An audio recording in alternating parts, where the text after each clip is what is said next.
di masa Nusantara yang penuh gejolak, ketika kerajaan-kerajaan besar saling berebut takhta dan pengaruh. Hiduplah sebuah desa terpencil yang hanya dikenal dengan nama Padepokan Seribu Sumpah. Padepokan ini adalah tempat pelatihan bagi mereka yang menjaga keseimbangan antara dunia nyata dan dunia gaib. Pewaris ilmu-ilmu bela diri kuno yang diyakini berasal dari gunung-gunung suci. Di antara para murid yang keras dan tangguh, tersebutlah nama Sekar Wijaya, seorang gadis muda dengan mata setajam elang dan gerakan secepat bayangan. Sekar bukan hanya terampil dalam silat, tetapi ia juga terlahir dengan takdir unik. Ia adalah pembawa kembang Wijaya Kusuma.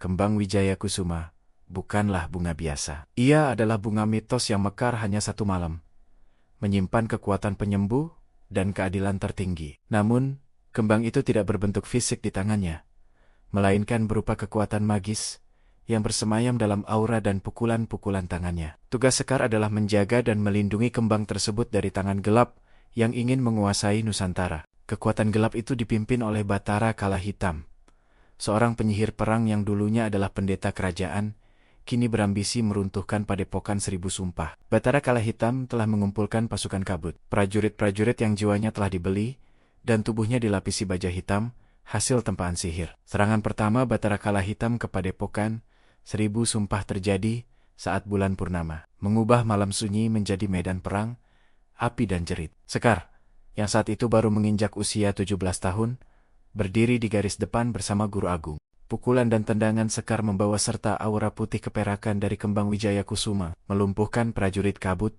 dengan satu sentuhan. Aura itu tidak melukai tubuh mereka, melainkan membersihkan jiwa yang telah ternoda oleh sihir Batara Kala Hitam.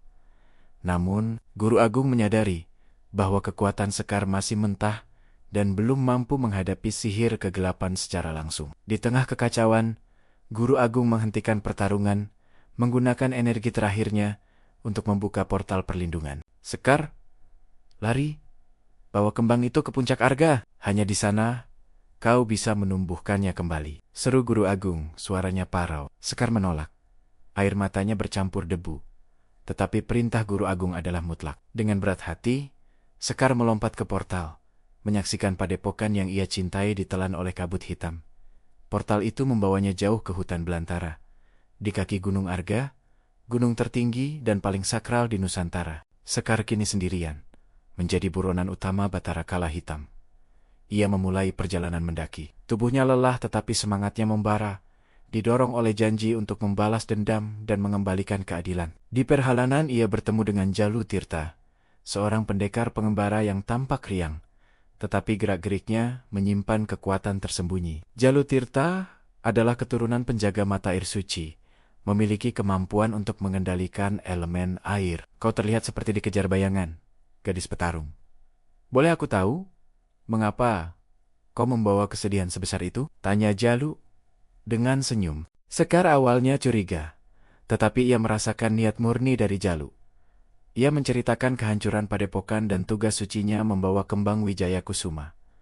Jalu mengangguk mengerti. Jika kau membawa kembang ke puncak Arga, maka aku akan menjadi air yang melindungimu, ujarnya.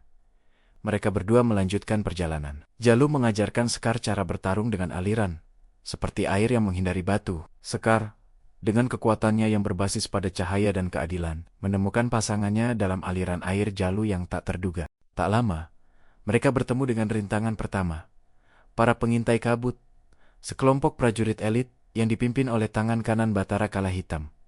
Pertarungan pun pecah. Sekar melompat, kakinya menendang dengan energi Wijaya Kusuma, menciptakan kilatan cahaya yang membutakan lawan. Sementara itu, Jalu menciptakan dinding air yang berputar cepat, membelokkan panah-panah beracun yang ditembakkan para pengintai. Sekar menggunakan teknik tangan cahaya teratai yang diajarkan Guru Agung, menembakkan gelombang energi murni. Energi itu menghantam pemimpin pengintai, yang seketika merasakan jiwa aslinya, lalu jatuh tersungkur dan menangis, dibebaskan dari sihir gelap. Kemenangan itu singkat. Batara Kala Hitam tidak akan membiarkan mereka lolos. Batara Kala Hitam mengirimkan bayangan dirinya, sebuah manifestasi energi gelap yang dikenal sebagai Kala Bayangan. Kala Bayangan muncul di depan mereka, ukurannya menjulang tinggi, dengan mata merah menyala yang memancarkan ketakutan. Kembang itu akan menjadi milikku, gadis petarung. Kau hanya wadah yang akan segera pecah. Gema suara Kalabayangan menggetarkan pepohonan. Sekar dan Jalu mengambil posisi bertarung. Ini adalah pertarungan magis yang sesungguhnya. Jalu, dengan kekuatan airnya, menciptakan naga air raksasa yang menerjang Kalabayangan. Kalabayangan tertawa, lalu menyerap naga air itu ke dalam dirinya, membuat tubuhnya semakin padat dan gelap. Kekuatan alam fana tidak akan mempan di hadapan sihir gelap tertinggi. Ejek Kalabayangan. Sekar sadar, ia harus menggunakan inti kembang Wijaya Kusuma, potensi yang belum pernah ia gunakan sepenuhnya. Ia menutup mata, memanggil keberanian dan pengorbanan Guru Agung, membiarkan energi putih mengalir deras dari jantungnya. Sekar mengubah tangannya menjadi kepalan, dan di sekitar kepalan itu muncul kelopak bunga Wijaya Kusuma dari cahaya murni. Ini adalah jurus pukulan kembang langit. Pukulan yang bisa mengembalikan kegelapan ke tempat asalnya. Sekar melompat tinggi, meninju langsung ke dada Kalabayangan. Saat pukulan itu mendarat, ledakan cahaya terjadi, menyebar ke seluruh hutan, mengusir kabut dan kegelapan. Kalabayangan menjerit kesakitan, terurai menjadi debu hitam yang lenyap ditiup angin. Sekar terengah-engah. Kekuatan pukulan kembang langit menguras seluruh energinya. Kau hebat, Sekar. Tapi kita harus cepat. Batara Kala Hitam tahu lokasi kita sekarang, ujar Jalu, membantunya berdiri. Mereka mencapai lereng terjal Gunung Arga, di mana udaranya sudah tipis, dan puncaknya diselimuti awan abadi. Di sana, mereka menemukan kuil langit yang telah lama ditinggalkan, tempat kembang Wijaya Kusuma seharusnya ditanam. Di pintu masuk kuil langit, Batara Kala Hitam sudah menunggu, tidak lagi dalam bentuk bayangan, tetapi dalam wujud fisiknya yang menakutkan. Batara Kala Hitam mengenakan baju zirah dari bayangan, memegang tongkat yang ujungnya berkilauan dengan kristal darah. Kau terlambat, gadis petarung. Sekarang, berikan kembang itu, atau mati bersama gunung ini, ancam Batara Kala Hitam. Batara Kala Hitam mengangkat tongkatnya, dan petir hitam menyambar dari langit, menghantam bebatuan di sekitar kuil. Jalu maju, menciptakan perisai air yang berputar, tetapi petir hitam itu merobek perisai air dengan mudah. Jalu terlempar ke belakang. Tubuhnya menghantam dinding kuil, terluka parah. Jalu! Teriak Sekar. Hatinya hancur melihat pelindungnya jatuh. Sekar tahu, ia tidak punya pilihan selain bertarung satu lawan satu. Batara Kala Hitam menyerang dengan sihir api gelap, menciptakan gelombang panas yang membakar udara. Sekar menghindar dengan kelincahan yang luar biasa, menggunakan gerakan silatnya untuk mendekati Batara Kala Hitam. Sekar mencoba teknik kembang langit lagi, tetapi Batara Kala Hitam sudah siap. Batara Kala Hitam menciptakan cermin bayangan, memantulkan balik pukulan kembang langit ke arah Sekar. Sekar tidak punya waktu untuk menghindar. Energi cahayanya sendiri menghantam dirinya. Ia terjatuh. Kekuatan Wijaya Kusuma dalam dirinya meredup, hampir padam. Batara Kala Hitam tertawa terbahak-bahak, tawanya memenuhi pegunungan. Wijaya Kusuma hanya akan tumbuh di tangan yang tulus, bukan di tangan yang ingin membalas dendam. Ejek Batara Kala Hitam. Kata-kata itu menusuk hati Sekar. Ia menyadari, sepanjang perjalanan, ia didorong oleh amarah, bukan murni keadilan. Guru Agung tidak menyuruhnya untuk bertarung sampai mati. Guru Agung menyuruhnya untuk menumbuhkan kembali kembang itu. Sekar melihat Jalu yang terbaring lemah, tetapi masih berusaha untuk bangkit, menunjukkan loyalitas dan persahabatan sejati. Sekar bangkit. Air matanya menetes, bukan karena kesakitan, melainkan karena pengertian baru. Kau benar, Batara Kala Hitam. Kekuatan ini bukan untuk membalas dendam, bisik Sekar. Ia berlari ke tengah kuil langit, menuju altar suci yang kosong. Sekar tidak lagi menggunakan jurus bela diri. Ia meletakkan kedua telapak tangannya di atas altar.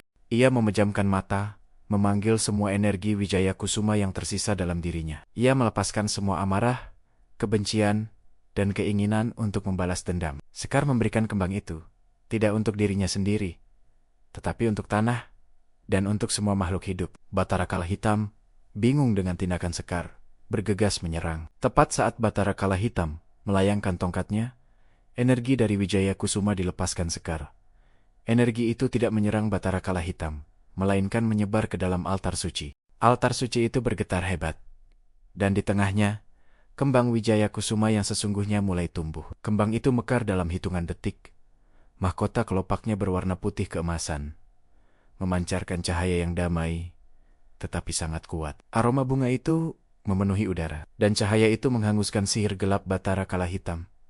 Baju zirah bayangan Bathara Kala Hitam meleleh, mengungkap wujudnya yang tua dan menyedihkan. Kembang Wijayakusuma adalah simbol keadilan yang tak bisa dilawan oleh kegelapan, karena ia adalah murni. Bathara Kala Hitam menjerit, bukan karena sakit fisik, melainkan karena jiwanya yang dipaksa melihat kembali dosa-dosanya. Bathara Kala Hitam kini tak berdaya, lenyap menjadi angin, kutukan dan sihirnya diangkat dari Nusantara. Sekar, lemas, tetapi bahagia, ambruk di samping kembang Wijayakusuma yang mekar penuh. Jalu merangkak mendekat. Kembang itu, dengan kekuatan penyembuhnya, memulihkan luka Jalu dalam sekejap. Kembang Wijayakusuma mekar hanya 1 malam, dan setelah itu, ia akan kembali menjadi energi yang disimpan oleh pembawanya. Sekar kini menjadi penjaga sejati kembang Wijayakusuma, pahlawan yang belajar bahwa bela diri terkuat adalah mengalahkan ego sendiri. Sekar dan Jalu kembali turun gunung, membawa kabar kemenangan dan harapan baru untuk Nusantara. Padepokan 1000 Sumpah dibangun kembali,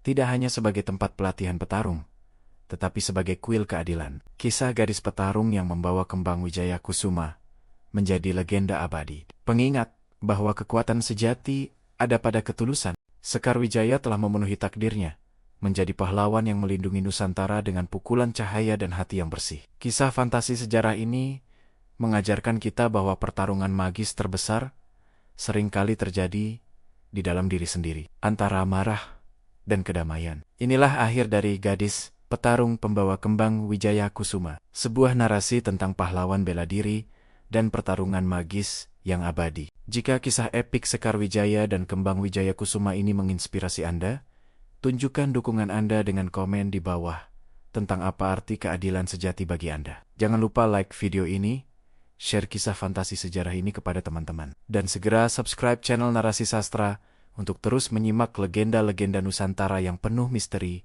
dan makna. Terima kasih.